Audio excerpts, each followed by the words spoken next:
Hello guys, welcome back to the MomPrenuer Diaries. Today I want to share with you a very exciting episode of how I manage my home without or with a domestic manager. What I use is a home management binder, and in my home management binder I have different documents that are just in there that help me to keep myself organized and to keep my home organized at all times. Actually, it is the home management binder that I use to train my households and also to ensure that they keep the house orderly in my presence or in my absence. So first of all, let me tell you the documents that are inside my home management binder. I have a meal plan, I have a childcare routine, I have a housekeeping routine, we have emergency contacts, and also we have important dates. We also have a book where she records everything that happens when we are not home. For example, if there's any change in the children's normal routine, she will let us know. So let me just take you through quickly the documents that I have. Let me start with my childcare routine. Like you can see there, we have good morning and good night routine. So good morning routine, this is actually our morning routine. And then we have good night routine, this is our evening routine. Our routine is pictorial in that it's very easy for anyone to use it. If we have someone in the house who is literate or illiterate, they can just see the photos and know what is expected of them. Also, our childcare routine is helping us to make our children very dependent or independent because we are moving from that stage of depending on us to depending on themselves. So if we have a pictorial childcare routine, it's very easy for both the domestic manager, for me, and for the children to follow the routine to the letter. I would encourage you parents to try the pictorial childcare routine, and you let me know about the feedback of how it happens to your side. Next we have a meal plan. This is a meal plan. I hope you can see it from there. So this is a weekly meal plan. How we do it is that we have days of the week, the 7 days of the week, and then we have breakfast, lunch, and dinner. But ideally, we only plan for breakfast and dinner because lunch, the food we eat for dinner is what we eat for lunch on the next day. So this is one that I've not filled. We have that one that we are working with. Of course, I can't use that for the video.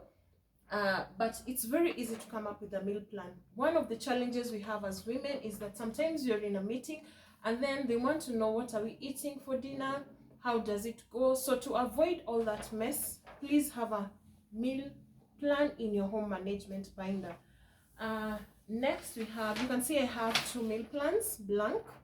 So this is for week 1 and then this is for week 2.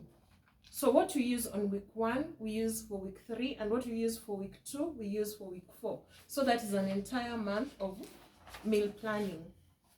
Then we have a cleaning routine, our cleaning schedule.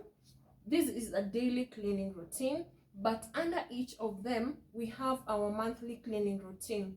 So it's a whole schedule of what you're supposed to do every single day, what you're supposed to do every week, and what you're supposed to do like every month. So even if I'm not there, if I was to hire a domestic manager today and present this to her, even without talking, she will know what is expected of her. The only thing I do during my training is I demonstrate to them how exactly I want them to do the house chores. For example, how I want the toilet to be cleaned, how I want the bed to be made, so that we are at par. When she's covering all these things that are written in the housekeeping routine, she's well aware of what is expected of her. Then we have a contact list. This contact list, it entails of all the contacts that she may need in our absence, or in case of an emergency, or in case we are not home and she's home alone with the children, or anyone else who is in our home and may need some assistance. So I hope you can see it from there. So in this contact list, the one we are using, of course this is not what you're using because this is blank. We have our gas man contact list, the person who supplies our gas. We have the person who fills our water, the water refillers contact. We have our doctors, the children's doctors contact. We have mommy's contact, we have daddy's contact. We have 2 relatives contact. So in case of anything, she won't miss out on anyone to contact. And if you have children, this is a very important document in your home management binder. So just make sure you have important contacts in your home management binder. Then we have this one, we call it don't forget. So this is where we write important notes to her. For example, if the children are on diet, we indicate what they're not supposed to eat and what they're supposed to eat on this one. If we have maybe visitors coming in, so this is where we indicate on such a date we'll have these visitors, and maybe they're coming over for dinner, they're coming over for lunch, or whatever it is they're coming home for. So it makes it very possible for me to know everything that is going on around my house, and also for my domestic manager, so that we don't just ambush her in the morning that, oh, we'll be having visitors this evening, and maybe it's not part of our plan. With all these routines, you really need to be systematic in everything you're doing. So with abrupt things coming up, it's not very easy to achieve all the routines we have in the house.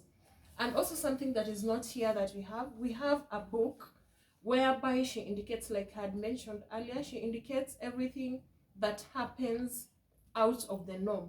For example, if a child comes from school with fever, she will indicate on that book. We know my children are routined, so we know when they're going to the toilet, when they're toileting, how much water they should drink in a day. So for example, if one goes to the toilet more than once, it means they could be having a running stomach. So she indicates on the book. If my husband or I, either of us comes first, they will read through the book and they're able to know if there is a challenge and any action to be taken. So apart from that, I train them on first aid, just the basic things like choking, fainting, nose bleeding, so that in case we are not there, even burns, and general home safety. For example, the sockets, how do you handle the fire in the kitchen? For instance, we don't allow children in the kitchen when they are cooking. So all those home safety measures, I train them beforehand. And also, people have been asking so much, what are these qualities you look for in a good domestic manager? I will tell you 3 things. If she has a good attitude, and she is God-fearing, and she is teachable, forget about the rest, because the others depend on someone's personality. The age, the tribe, the what, they no longer matter, unless you really have reasons why. You have to be very specific on age and tribe and all those kind of things. But as long as she has a good attitude, approachable and God-fearing, please take her. So I'm very grateful that you've watched to this end.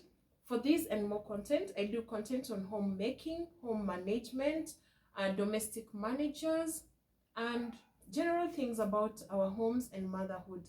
So please keep it here, subscribe to this channel, and please share with your friends. Click on the like buttons, it helps to grow the channel. Thank you so much for watching. See you in the next one.